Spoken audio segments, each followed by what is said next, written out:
নমো বিষ্ণুপদায় কৃষ্ণপৃষ্ঠায় ভূতলি শ্রীমতী জয় পতাকা স্বামিনীতি নামিনি। নমো আচার্য পদায় নিতাই কৃপা প্রদায়িনী গৌরকথা ধামোদয় নগর গ্রাম তারিণী। নমো ইয়ং বিষ্ণুপদায় কৃষ্ণপৃষ্ঠায় ভূতলি শ্রীমতী ভক্তি বেদান্ত স্বামিনীতি নামিনি। নমস্তে সরস্বতী দেবী গৌরবাণী প্রচারিণী নির্বিশেষ শূন্যবাদী পাশ্চাত্য দেশ তারিণী। অং তৎসৎ, অং তৎসৎ, অং তৎসৎ। সুধী ভক্তমণ্ডলী, সবাইকে জানাই আমি দণ্ডবত প্রণতি নিবেদন। আজকে আমাদের বিশেষ করে পঞ্চম দিন পড়ছে পরিক্রমার, চতুর্থ দিন শেষ। তা আমরা আজকে দেখলাম নেটে কোথায় কোথায় পরিক্রমা করছে। তা আমরা দেখলাম ঋতুদ্বীপ, যেটা সেখানে পরিক্রমা সকালবেলায় দেখলাম। তো ঋতুদ্বীপ সম্বন্ধেই আমরা বলবো।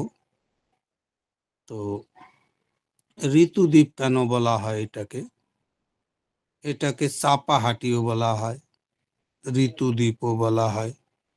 এটা অনেক কয়টা লীলা এখানে আছে।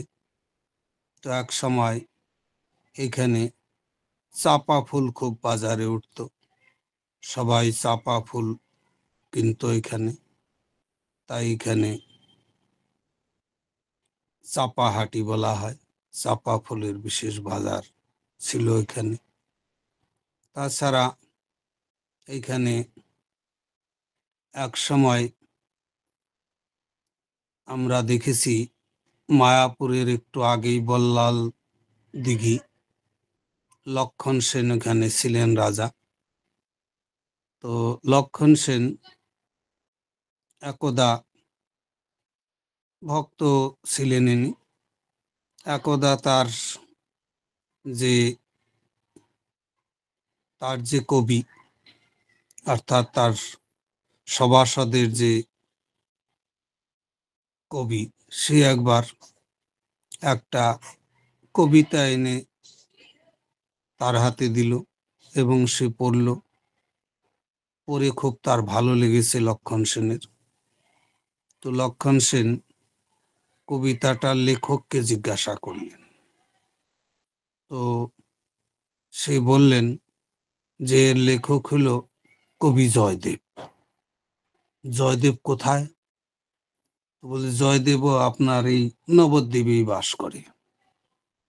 তো ঠিকানা নিল লক্ষণ সেন। একদিন আচমক রাজা জয়দেবের কাছে যেয়ে প্রণতি নিবেদন করে বসলেন। তো বলল যে আপনি আমার রাজসভায় কবি হিসাবে থাকতে পারবেন এবং আপনার কবিত্ব আমি খুব ভালো লেগেছে, আপনার কবিতা। তো জয়দেবের কবিতা পড়ে খুব ভালো লেগেছে, তো সেটা বললেন এবং প্রণতি নিবেদন করলেন। তো এইভাবে জয়দেব বিরক্তি হয়ে গেলেন। জয়দেব একান্ত ভক্ত ছিলেন ভগবানের, তো বিষয়ীর সাথে মিলতে চান না উনি। বিষয়ীর সঙ্গে ওনার ভক্তি নষ্ট হয়ে যাবে, তাই জয়দেবের সাথে তার পত্নীও ছিল পদ্মাবতী।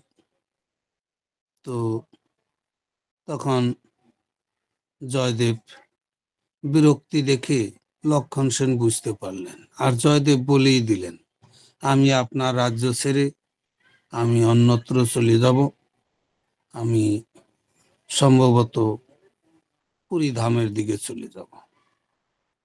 তো তখন সেই গীত গোবিন্দম রচনা করেছিল, সেটা খুব ভালো লেগেছিল জয়দেবের গীত গোবিন্দম। এটা জগন্নাথও খুব পছন্দ করে। তখন লক্ষণ সেন বলল, দেখো হে কবি, আপনার যদি আমাকে দেখা নিতে আমাকে বিরক্তি বোধ করেন, তাহলে আপনি বিষয়ীদের সাথে মিলতে চান না, ঠিক আছে, আমি আপনাকে বিরক্তি করব না, তবে আপনি আমার রাজ্য ছেড়ে যাবেন না। আমার রাজ্যে চম্পাহাটি বলে এক জায়গা আছে, সেখানে নিরিবিলি জায়গা, আমি সেইখানে আপনাকে একটা ঘর করে দিব। আপনি আজ্ঞা দিলে আমি যাব, না হলে আমি দেখা করতে যাব না। আপনি সেখানে নিরিবিলি ভজনা করতে পারবেন। তো জয়দেব দেখলো রাজা ভক্তি পথে আছে, সুতরাং এটা গ্রহণ করা যাবে। তখন জয়দেব আবার তাকে স্বীকার করলেন। এইভাবে জয়দেব ওখান থেকে চাপাহাটি আসলেন। চাপাহাটিতে আসার পরে জয়দেব খুব ভজনা করলেন এবং উনি ভজনা করতে করতে খুব আনন্দ পেতেন এখানে। তো তারপর উনি গৌর হরির দর্শনও পেলেন। তো তারপর গৌর হরি তাকে অর্ডার দিলেন যে তুমি জগন্নাথে তোমার গীত গোবিন্দম, ওখানে জগন্নাথ পছন্দ করে, ওখানে যাও। তো তাই উনি ওখানে চলে গেছেন। তারপরে এখানে আর একটা লীলা ছিল।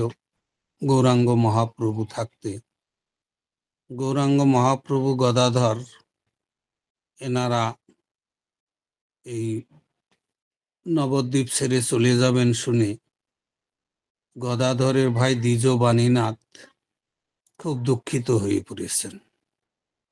তো উনি বলছেন আমি আত্মহত্যা করে দেব, গৌরহরি যদি আমি এখান থেকে চলে যায় তাহলে আমি কাকে নিয়ে থাকব, আমিও চলে যাব।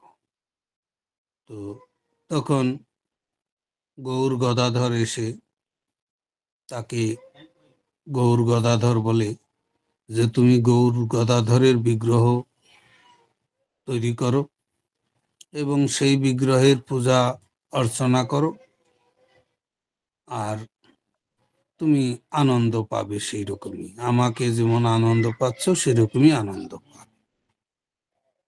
তো সেই গৌর গদাধরের বিগ্রহ নির্মাণ করলো, তার পূজা অর্চনা করে খুব আনন্দ পাচ্ছিল।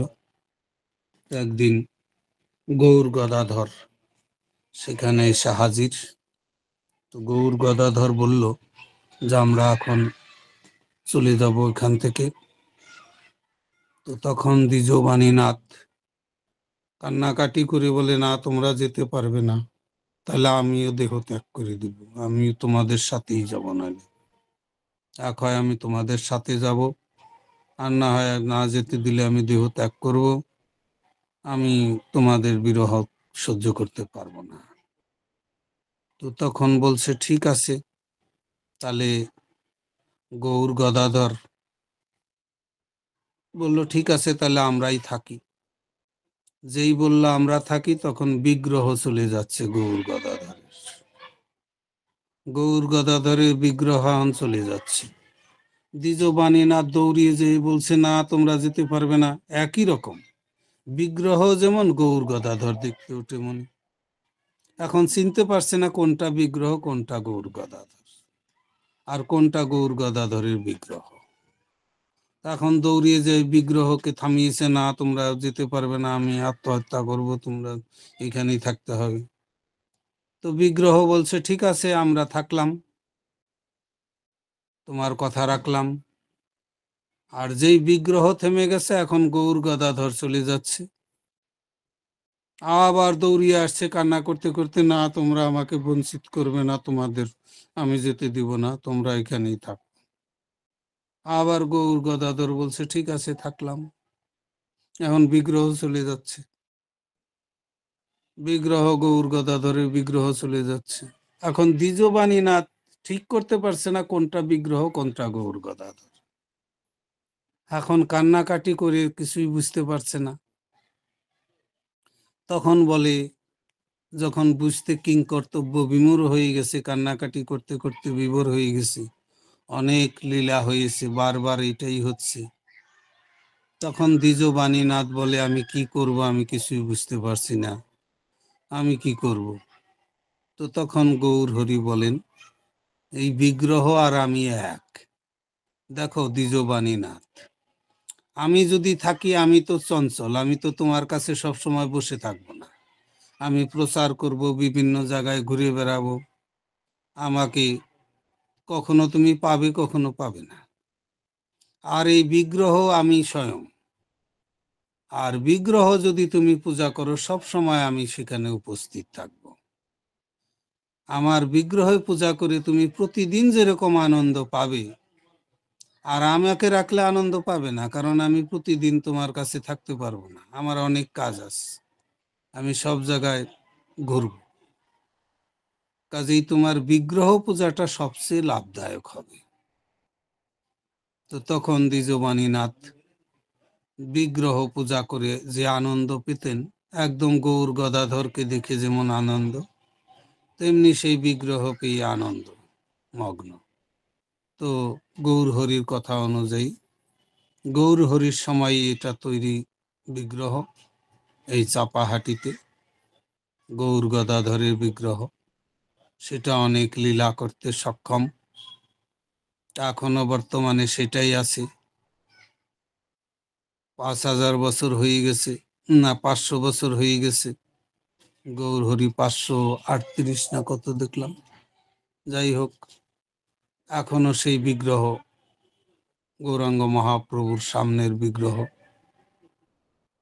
গৌরাঙ্গ মহাপ্রভু থাকতেই গৌর গদাধরের বিগ্রহ এটা, ওটা আপনারা হয়তো দেখেছেন, এটা লীলা কথাও হয়তো শুনেছেন। আমরা এইভাবে চাপাহাটিতে ঋতুদ্বীপে অনেক লীলা আমরা দেখেছি ভগবানের। তো আর এটা প্রাচীন বিগ্রহ। তো তারপর আমরা যাব সুবর্ণ বিহারেও, দেখলাম আজকে পরিক্রমা করছে। তার আগে আমরা আমঘাটারটা বলবো, যেটা গোরাদহ। আমঘাটায় একটা বিশেষ লীলা করেছিলেন মহাপ্রভু। একদা ভক্তদের খিদে পেয়ে যায়, ভক্তরা বলে গৌর হরি খিদা পেয়ে গেছে।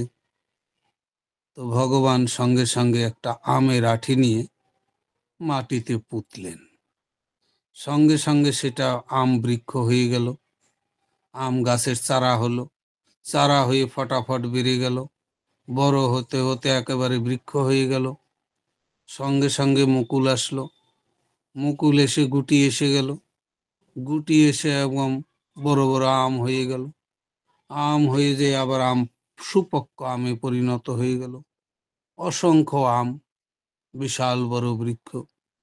গৌর হরি সবাইকে আম খাওয়ালেন, যত পারো খাও। এই রকম আম কখনো জীবনে খায় নাই, সবাই বলছে এত সুস্বাদু আম, আমে পেট ভরে যাচ্ছে, আঠি নাই, কত সুন্দর আম। আম খেয়ে সবাই আরো খেতে চায়, খেতে খেতে পেট ভরে ভক্তগণ আম খেলেন। সেখানে এই অনুষ্ঠান চলতেই থাকে, আম খেতেই থাকে। তো আমে অরুচি কারো আসে না, কেন? অপ্রাকৃত জগতের আম, এই জগতের আম তো নয়।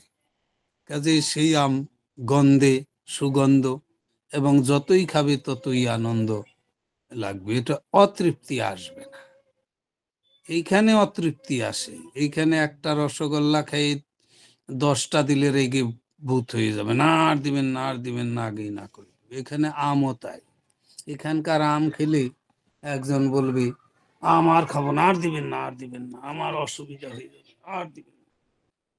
কিন্তু গৌর হরির যে আম খাওয়িয়েছিলেন, সেটা সবার মানে তৃপ্তি, যতই খাচ্ছে ততই আরো খাওয়ার ইচ্ছা হচ্ছে, পেটে জায়গা নাই তথাপি আবার খাচ্ছে, তো জায়গাও হয়ে যাচ্ছে।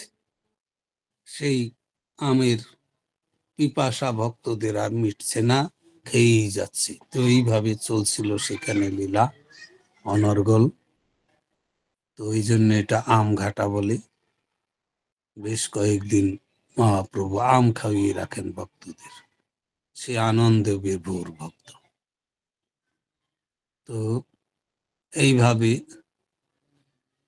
এখানে আমঘাটায় লীলা হয়েছিল। তার একটু আগে আমরা গোরাদহের কথা বলবো। গোরাদহে একটা বিশাল বড় জলাশয় ছিল, সেটাকে বলতো মকর, থাকতো সেখানে একটা কুমির। তো কুমির এমনই ভয়ঙ্কর ছিল, আশেপাশে গরু ছাগল মহিষ পর্যন্ত খেয়ে ফেলতো, এবং আশেপাশে কেউ যেতেই পারতো না।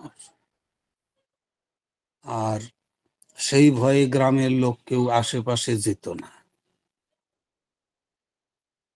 ওখানে জলের কাছে গেলেই লাফ দিয়ে ধরিয়ে তাকে খেয়ে ফেলত। তো গড়াদহে জল ছিল, খুব সুন্দর জল ছিল সেই ঝিলে। সে জল পান করার জন্য বেশিরভাগই গরু মহিষ ছাগল গবাদি পশু অনেক রকম প্রাণী যেত, কিন্তু কেউ ফিরে আসতো না।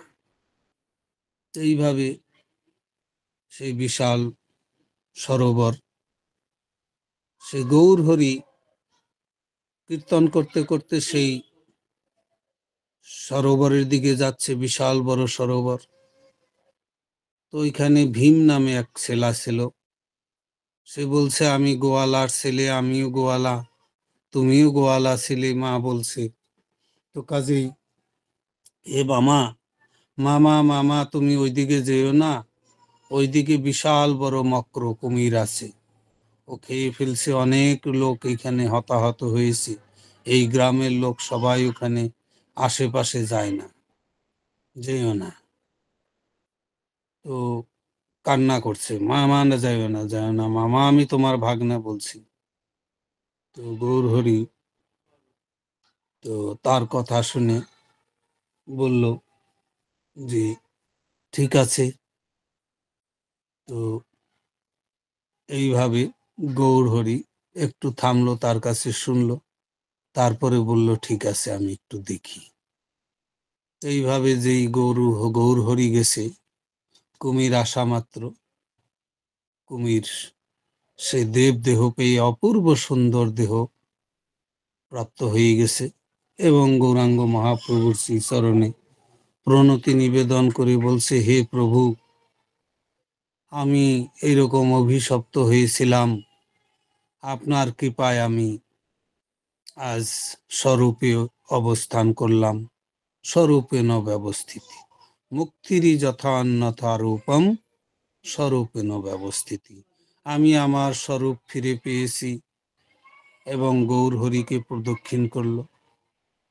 তারপর লোকজন সবাই অভিভূত হয়ে গেল, ভিড় হয়ে গেল প্রচুর। তো সবাই গ্রামের লোক ভিড় করছে, তাই ওই দোহার নাম, যে ওই সরোবর বিশাল সরোবরের নাম হয়ে গেল গোরাদহ। তো তখন থেকেই ওর নাম হয়ে গেল গোরাদহ। আর সেই ভীম কাকতি মিনতি করতে লাগলো, আমার মা তোমাকে নিয়ে যেতে বলছে, আমাকে তাড়িয়ে দিবে, কান্নাকাটি করে যেন তেন উপায়ে গৌর হরি নিয়ে গেল। এবং সেখানে বলল, আমরা দই রেখেছি জমিয়ে, দই দুধ আছে আমার বাড়িতে প্রচুর, আমরা জাতি গোয়ালা, আর তুমিও তো গোয়ালা ছিলে। তো কাজেই আমার মা বলছে আমার ভাইকে সেবা দেব, নিয়ে আসতে। তো তখন সেই তার কথায় কান্নায় গৌর হরি সেখানে যায় এবং স্বীকার করে যে আমি তোমারই বড় বোন। আমি ছোটবেলায় থেকে জগন্নাথ মিশ্রে আমি সম্পর্কে আমার ছিল। তো কাজেই খাওয়া দাওয়া খুব হলো, সব ভক্তবৃন্দের সেবা দিল। সেখানে সবাই দুধ এবং সব ক্ষীর, চিরা, দধি এবং মুড়ি সবকিছুই পেলেন প্রসাদ সেখানে। তারপরে গৌরহরি ওখান থেকে ফিরেন কীর্তন করতে করতে। এই গৌরাদহে আজ পর্যন্ত এটা হলো অভিন্ন কালিয়াদহ। এখানে কালিয়াদহে যেমন কালিয়া লীলা হয়েছিল, ভগবান কালিয়াকে উদ্ধার করেছিলেন, এখানে সেই কুমিরকে উদ্ধার করেছেন। বৃন্দাবনের অভিন্ন কালিয়াদহের মহিমা এখানে। তো এইখানে পাপ ভঞ্জন হয়, এখানে পাপ মোচন হয়ে যায় এবং ভগবান এখানে পাপ থেকে মুক্ত করে দেন। তো এই কালিয়া দমন লীলা এখানে আমাদের মহারাজ বলে থাকেন যে একদা কালিয়া এক রাজা রূপে ছিলেন, সত্যযুগে না কোন যুগে, যাই হোক বিশেষ এক যুগে, সত্যযুগ তো অনেকই আসে, একটা বিশেষ যুগে উনি রাজা ছিলেন। রাজার একদা বেশির অতিরিক্ত খাওয়ার ফলে পেটে মন্দা রোগ ধরে যায়, পেটে কিছু হজম হয় না। তখন রাজা চিন্তা করলেন কোনো মুনি ঋষি খুঁজতে হবে।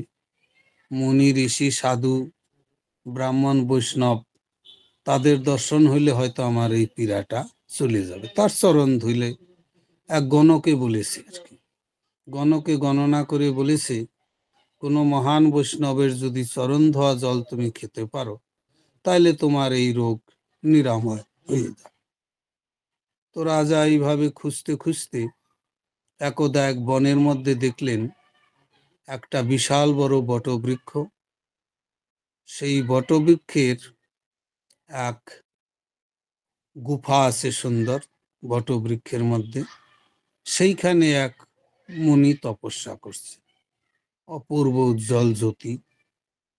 তো তখন সেই রাজা যেয়ে বললেন, হে মুনিবর, আমি আপনাকে প্রণাম করব, প্রণাম করছি, দণ্ডবত প্রণতি নিবেদন করছি। আর আমার একটা নিবেদন, আপনার শ্রী পাদধৌত জল আমি পান করলে আমার রোগ হয়ে আছে অনেক দিন থেকে, উদর পীড়া, আমার এই উদর পীড়া সেরে যাবে। কোনো গণনা করি একজন বলেছে। তো মনিবর বিরক্তি, বলছে না, আমি পা ধোয়া জল আমি কাউকে খাওয়াই না। তখন রাজা কান্নাকাটি করছে, আপনার কৃপা না হলে আমি এখানেই দেহ রেখে দিব। তো মুনি কি করবে, তখন মনিবর পা বের করে দিয়েছে, নাও ধুয়ে খাও। এক পা বের করেছে, বা পায় দেখেছে রাজা একদম পোকা থুক করছে, একদম পচা দুর্গন্ধ পা, ঘায়ে একদম বিশ্রী।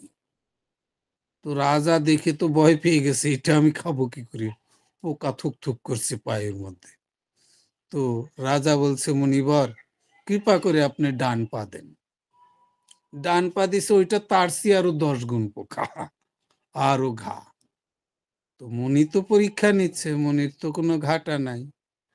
তো মুনি পরীক্ষা নিচ্ছে, রাজা এত পোকা, এত দুর্গন্ধ, এত দুরবস্থা দেখে আর জল খাওয়ার ইচ্ছা করে না। রাজা তখন জলটা নিয়েছে পাত্রে, নেওয়ার পরে খাইয়ে খাওয়ার ভান করে জলটা বার করে মুখের বার দিয়ে ফেলে দিয়েছে, মুখে ভেতরে নেয় নাই। তো মনিবর দেখে বলছে, রে মূর্খ, তুই আমাকে বিরক্তি করে জল পান করতে চাইলি, আর তুই জল ফেলে দিলি, তুই খাইলি না, তোর তুই সর্প হয়ে জন্মগ্রহণ করবি, বিশাল সর্প হয়ে তোর জন্মগ্রহণ করবি। তো তখন সর্প শরীর পাবি তুই এরপরে। সঙ্গে সঙ্গে সর্প হয়ে যাচ্ছে।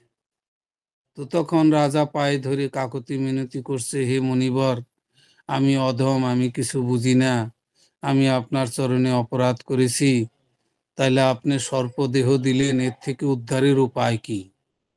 আমাকে উদ্ধারও তো আপনি করবেন। আপনি যখন অভিশাপ দিয়েছেন, আমাকে উদ্ধার করার দায়িত্বটাও আপনি গ্রহণ করুন। আমি অধম, আমি অন্ধকূপে পড়ে আছি, দেহের বাইরে আমি কিছু বুঝি নাই। কৃপা করে আমাকে ক্ষমা করুন। তো মণিবর বলছে, যা অভিশাপ দিয়েছি ওটা তো আর ফিরবে না, কিন্তু তোমাকে আমি কৃপা করলাম, তোমার বৃন্দাবনে তুমি সেই যমুনা নদীতে তুমি যাবে, তো তখন ভগবান তোমাকে উদ্ধার করবে। তুমি যেটা কোটি জীবনেও পেতে না, সেটা আমি সুযোগ করে দিলাম, তোমার ওই জীবনেই তুমি উদ্ধার প্রাপ্ত হয়ে যাবে। তো তাই এই কালিয়া সে রমণব দ্বীপে ছিল, সেখানে গরুরের সাথে লড়াইতে সে ভয় পেয়ে সে জানতে পারে যে গরুর বৃন্দাবনে কালিয়া দহে যায় না। তো কালিয়া দহে আশ্রয় নিয়েছিল সেই কালিয়া, কারণ শত্রুপক্ষ সবসময় জানে শত্রু কোথায় যেতে পারবে না, শত্রুর দুর্বলতা শত্রুই জানে। তো তা কালিয়া ভীষণ গরুরের সাথে দুশ্মনী ছিল, শত্রুতা ছিল, কিন্তু কালিয়া গরুরের সাথে চুক্তি ছিল, সব সাপ যত সর্প আছে সবাই মিলে গরুরকে পেট ভরে খাবার দিবে 15 দিনে একদিন, গরু যাতে সাপ টাপ না খেয়ে অনাহত না মারে। তার জন্য সর্পরা মিটিং করেছিল, সব সর্প মিলে বলছে গরুরকে আমরা খাবার দিব। তো গরুরকে খাবার দিত তারা বিশেষ দিনে, তো গরুর খেত, চলে যেত পেট ভরে, সব রকম খাবারই রাখতো তারা। তো একদা এই কালিয়া সে মানে কদ্রুর ছেলে, আর বিনতার ছেলে হইলেন গরুর, দুইজনই কশ্যপ মুনির স্ত্রী, কাজেই এমনি সম্পর্কেও ভাই ভাই। কিন্তু কদ্রুর সাথে বিনতার লড়াই ছিল। তো তাই কালিয়া চাচ্ছে যে গরুরের সাথেও আমি লড়াই করব। গরুরের শক্তি সম্বন্ধে কালিয়ার জানা নাই, কালিয়া মনে করেছে আমি বিশ্বের মধ্যে সবচেয়ে শক্তিশালী, 1000 মাথা আছে আমার, গরুরকে তো এক ফুকে মেরে দিব। তো তাই গরুরকে গরুরকে খাবার দেওয়ার সাপেরা শিকার করেছে। কালিয়া যাই বলছে, কেউ যদি গরুরকে খাবার দেয়, ওই খাবার আমি খেয়ে নিব, আর যারা দিবে তাদেরও আমি খেয়ে নিব। সাপ এদের খুব ভয় হয়ে গেছে, ওরা আর খাবার দেয় নাই। গরুর যথা সময় আসছে, কোনো খাবার নাই। তখন গরুর জিজ্ঞাসা করেছে, সব সাপ এসে ক্ষমা চেয়েছে যে এইরকম কালিয়া আমাদেরও খেয়ে নিবে, বলছে খাবার দেওয়া যাবে না গরুরকে। তো বলছে আচ্ছা ঠিক আছে। তো তখন গরুর বলছে ঠিক আছে, কালিয়াকে তাহলে সোজা করতে হবে, আমারই ভাই, ওকে আর মারা তো যাবে না। তো একদিন কালিয়া নিজেই রেগে আসছে, ওকে মারবে গরুরকে। তো কালিয়া একদম ফনা উঠিয়ে একদম সবল মারতে আসছে গরুরকে। গরুর তো মারতে চেয়েছিল না, যে আমার ভাই। তো গরুর তখন দেখলো না, একে একটু সাজা না দিলে, মানে কিছু কিছু মানুষ আছে যে একটু মার না খেলে সোজা হয় না, খামাখাই দুষ্টামি করে, বদমাশি করে। তো তাই তখন তাকে উপায় করলো যে ঠিক আছে, একটু ঝাপটা 2-1 চড় থাপ্পড় মারতে হবে। তো কালিয়া তো মনে করেছে ওকে মেরেই ফেলে দিব, গরুর কিছু বলছিল না প্রথম। তারপরে গরুর চিন্তা করলো না, একে শাসন করা লাগবে।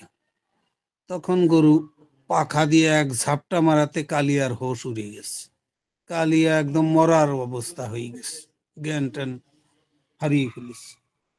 তখন এক ঝাপটাই গরুর চলে গেছে, না একটা সবক শিখালাম, বেশি করলেও মরে যাবে। তো তখন কালিয়া কালিয়া নাগ ভয় পেয়ে গেছে, না ওর সাথে টক্কর নেওয়া যাবে না। তো তখন রমণিক দ্বীপ থেকে ভয় পেয়ে সে এই চিন্তা করলো যে এমন জায়গায় যাব যেখানে গরুর আমাকে মারতে না পারে। এই কালিয়াদহটা জায়গা ছিল, সৌভরিমণি একবার গরুরকে অভিশাপ দিয়েছিল যে তুমি এই ঝিলে, তুমি এই গোড়াদহ, এই কি বলে, এই কালিয়াদহে তুমি আসতে পারবে না, আর আসলে আমি তোমাকে অভিশাপ দিব। তো তখন থেকে গরুর ওই কালিয়াদহে যেত না, সৌভরিমণির অভিশাপ ছিল। তো ওই সুযোগও জানে, তো কালিয়া সেখানে ছিল। তো এইভাবে আমরা ওইদিকে গেলে আরো বেড়ে যাবে। তো যাই হোক, বলেও ফেলছি একটু। তো এই কালিয়াদহে তো ভগবান শ্রীকৃষ্ণ দেখলেন যে এই কালিয়াদহে কালিয়া থাকে, বৃন্দাবনে ভক্ত থাকে, আর ভক্তদের মারার জন্য যে থাকে একে তো বৃন্দাবনে অধিকার দেওয়া যাবে না, একে সরাতে হবে এখান থেকে। তো তখন কৃষ্ণ দেখলো যে অনেক জীবকে হত্যা করে ফেলতেছে, এবং তার একদা কৃষ্ণ চিন্তা করলো যে কালিয়াকে এখান থেকে সরাতে হবে। তো কৃষ্ণ সেই দিন বলরামকে বলে নাই, গোপ বালকদের নিয়ে গোচারণে সকালে সকালে চলে আসছে। তো এসে যেই আসছে, গোপ বালকরা এবং গরু সব জল খেয়েছে আর সব মরে গেছে। তখন কৃষ্ণ চিন্তা করলো, আরে বাপরে, আমি থাকতে আমার ভক্ত, আমার গাভী মারা যাবে, তাহলে আমি গোপাল কি করে হইলাম। সঙ্গে সঙ্গে তাদের জীবিত করে, এই জীবিত প্রথম করে নাই, প্রথমে উনি গোড়াদহে, ওই কি বলে কালিয়াদহে এক কেলি কদম আছে, সেইখান থেকে উঠেছে, গাছে উঠে লাফ মেরে একদম গড়িয়া দহে, কি করে কালিয়া দহের মাঝখানে নেমে গেছে। নামা মাত্রে কালিয়া সে মনে করেছে যে আমার এই কালিয়া দহে কেউ নামতে পারে না, এই কোন নেমেছে। সঙ্গে সঙ্গে রাগের মাথায় এসে কালিয়া একদম কৃষ্ণকে একদম দড়ির মতো একদম বেঁধে ফেলেছে, বন্দি করে ফেলে দিয়েছে। তো কৃষ্ণ তো খুব চতুর, কৃষ্ণ বলছে আচ্ছা আমাকে বাঁধছো, ঠিক আছে। কৃষ্ণ শরীরটাকে এমন বড় করতেছে, কালিয়া দেখছে আমি তো মরে যাবো, এরকম তো হয় না। এই মানুষ, এই ছোট বাচ্চা শরীরকে কি করে বড় বানাচ্ছে। এখন কালিয়ার তো জয়েন্ট তো শুতে যাবে, হাড্ডি তো জয়েন্টওয়ালা সাপের। যেই সাপ দেখছে যে তো আমাকে ছিঁড়ে ফেলে দিবে, সঙ্গে সঙ্গে কালিয়া ওই ছেড়ে দিয়েছে বন্ধন, বন্ধন ছেড়ে দূরে চলে গেছে ভয়ে, যে বাপরে এরকম তো খতরনাক ব্যক্তি, এ তো আমাকে এখনই মেরে ফেলতো। বন্ধন ছেড়ে দিয়ে দূরে যেয়ে দাঁড়িয়েছে। দূরে দাঁড়ানোর মত দাঁড়িয়ে কালিয়া মনে করেছে আমি চোখের যে বিষ দিয়ে একে মেরে ফেলব। চোখ দিয়ে এমন তাকাচ্ছে, রাগের মাথায় কৃষ্ণকে ভস্ম করে দেবে, কিন্তু কোনো কাজ হয় নাই। কৃষ্ণ কাছে তার ওই রাগটা কোনো কাজে লাগে নাই। তখন কৃষ্ণ সেই কালিয়ার 1000 ফণা ছিল, তো কালিয়া তখন 1000 ফণা নিয়ে ওই সবল মারতে যাচ্ছে কৃষ্ণকে। আর কৃষ্ণ যখনই সবল মারে, কৃষ্ণ এত দ্রুত গতিতে মানে সরে যায়, আর ওর সবল একটাও লাগে না। তো কালিয়া আরো ভয় পেয়ে গেছে, আমার একটা চেষ্টাও কাজে লাগছে না, আমি সবল মারছি ওর গায়েও লাগছে না, আর আমি হয়রান হয়ে যাচ্ছি, ওকে খুঁজেই পাচ্ছি না। কৃষ্ণ তো অদৃশ্য হয়ে যায়, তখনই সবল মেরছে অন্যদিকে চলে যায়। চঞ্চল চঞ্চল কৃষ্ণকে কেউ ধরতে পারে না, আর কালিয়া কি করে সবল মারবে? এইরকম করতে করতে কালিয়া একদম হয়রান হয়ে গেছে, নিস্তেজ হয়ে গেছে। আরে আমার তো এর সাথে তো পারছি না কোনোভাবেই। তো কৃষ্ণ আবার কাছে যায়, সবল ওঠায়, আবার কৃষ্ণ নাই। আবার দেখে সে পিছন দিকে ঘুরে আবার মারতে যায়, আবার দেখে যে সামনে দিকে, আবার সাইডে, ওই সাইডে। এইরকম করতে করতে কালিয়া হয়রান হয়ে যখন একদম দীর্ঘশ্বাস ছাড়ছে, মাথা নত করছে, তখন কৃষ্ণ ফনার উপর উঠে নাচা শুরু করে দিয়েছে। 1000 মস্তকে উঠে নাচা শুরু করেছে। আর নাচার জন্য সে কালিয়ার মস্তক থেকে রক্ত ঢপ ঢপ করে পড়ছে। এইভাবে কালিয়া একদম মৃত্যুর মতো অবস্থা, এখন মৃত্যুদণ্ড, মরেই যাবে। তখন কালিয়ার পত্নী সব ছুটে আসছে তাদের বাচ্চাদের নিয়ে। তো তখন কালিয়ার পত্নীরা চিন্তা করছে যে যত বড়ই কে শত্রু হোক, যদি বাচ্চাদের নিয়ে তার কাছে একটু কান্না করি, পত্নীদের কান্না, স্ত্রীলোকের কান্নায় সবাই গুলে যায়। তো তাই কালিয়া এইভাবে তখন কালিয়া পত্নীরা ভগবানের স্তব শুরু করে। তখন বলে, হে ভগবান, আমি বুঝতে পেরেছি তুমি হইলেন তুমি ভগবান, আর তোমার কাছে এ অন্যায় করছে, অন্যায়ের সাজা তুমি খুব ভালোই করছো, ওকে মেরে ফেলাই উচিত। কিন্তু আমরা অনাথ হয়ে যাব, আমার এই অনাথ ছেলেকে আমি কি করে পালবো? আমাদের সব পত্নীগণের একই কথা, এ যদি মৃত্যুবরণ করে তাহলে আমরাও তো মরে যাব, আমাদেরকে খাওয়াবে পরাবে, আমার ছেলে পেলেদেরকে মানুষ করবে। তো তাই এরা তো মারারই যোগ্য, এ তো কোনোদিন ভালো কাজ করে নাই। আর একজনের অতিথির কারো বাড়িতে যদি কোনো ব্যক্তি আসে, তাকে বসার আসন বা খাওয়ার আদর যত্ন করে, সম্মান করে। আর কালিয়া এ তো আমার প্রতি এত ক্রূর স্বভাব যে আপনি আসছেন, আপনাকে মারার জন্য গেছে। কারো বাড়িতে আসলে শত্রু আসলেও মারে না, আর আপনাকে মারার জন্য গেছে। স্বাভাবিক সাপেদের এই স্বভাব। বলে, আমরা জাতিতে সর্প, আমাদের স্বভাব এইরকমই। আমাকে কেউ যদি শ্রদ্ধার সহকারে ভক্তি করতে এসে পায়ে স্পর্শ করলো, তাইলেও আমরা তাকে সবল দিয়ে মেরে ফেলে দিই। আমরা গায়ে স্পর্শ হওয়া মাত্রই সবল মারি। আমাদের হিংসাটা আগে থেকেই, এই হিংসাটা আমাদের মধ্যে আছে।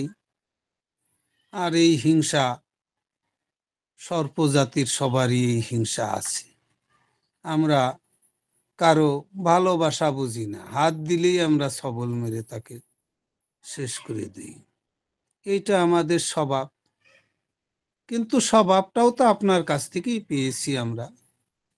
এই স্বভাবের যে স্বভাব পেয়েছি, আমরা নিজে কিছু তৈরি করি নাই, এই স্বভাবটা আপনার কাছ থেকেই পাওয়া। যাই হোক, আমরা আপনার কাছ থেকে এই স্বভাব পেয়েছি। আর আপনি যদি ক্ষমা না করেন, তাহলে তো আমাদের কোনো উপায়ও নাই। তো কাজেই এর স্বভাবভাবে খুবই নিষ্ঠুর, আমরাও নিষ্ঠুর স্বভাবই বেশিরভাগ। তো কাজেই আমাদের যেটা স্বভাব সেই রকম আচরণ তো করেছে, তার দণ্ড আপনি দিয়েছেন, সঠিকই দণ্ড।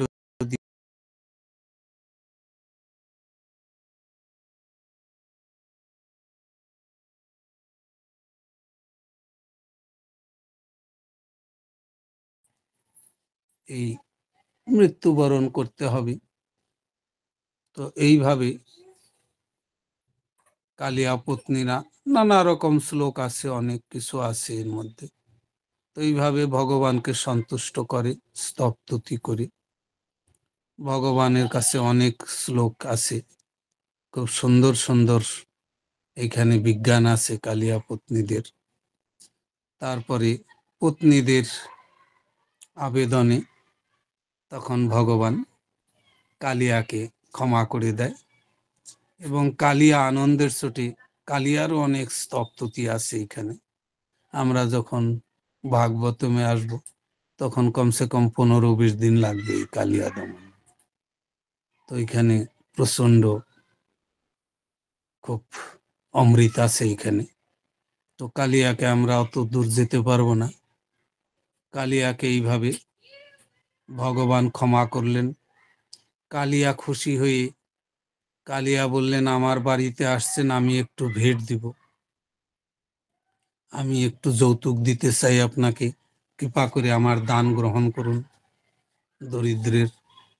তো নাগদের অনেক সম্পত্তি থাকে, আপনারাও জানেন, যেখানে নাগ আছে সেখানে টাকার মাঠ টাট, অনেক স্বর্ণ মুদ্রা, অনেক কিছু থাকে, মণিমাণিক্য।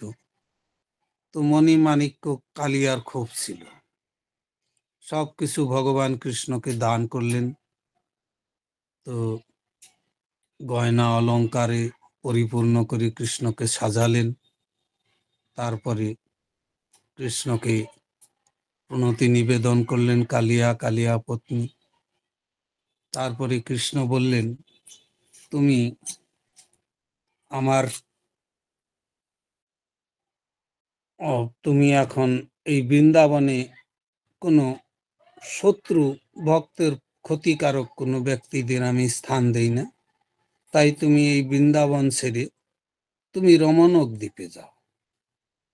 তো বলছে, ওইখানে তো আমাকে গরুর খেয়ে ফেলবে, গরুর ভয়ে আমি এখানে আসছি। কৃষ্ণ বলল যে, আমার পদছাপ যখনই তোমার মস্তকে পড়েছে, তুমি এখন থেকে মহান বৈষ্ণব হয়ে গেছো। আর কালিয়াও বৈষ্ণব, বৈষ্ণবকে দেখলে দণ্ডবত প্রণতি নিবেদন করে, তোমাকে আরো মারবে না, তোমাকে আরো হরে কৃষ্ণ করে আরো নমস্কার জানাবে, তুমিও নমস্কার করবে। বৈষ্ণব দেখলে দণ্ডবত প্রণতি নিবেদন করে সম্মান জানায়। তো কাজেই কালিয়া আর তোমাকে বধ করবে না, তুমি ওখানে যাও, কারণ এইখানে তোমার যে পরিস্থিতি, এতে আমার বৃন্দাবনবাসী পীড়িত হয়ে যাচ্ছে, তাদের মৃত্যুবরণ করতে হচ্ছে।